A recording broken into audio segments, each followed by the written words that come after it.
nila nararapat. Na ginamit, nasaktan, pinagtaksilan. Na, tulad ni Maria Magdalena, matagpuan nila sa iyo ang isang bagong pangalan. Pinatawad, minahal, pinili. Naway hugasan ang lahat ng nakaraan sa iyong mga luha.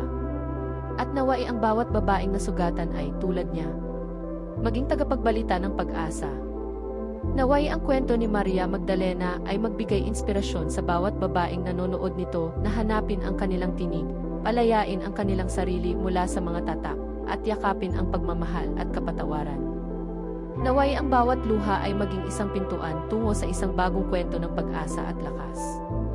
Naway matuto tayo mula sa paglalakbay ni Maria Magdalena na tingnan ang kababaihan gamit ang mata ng puso.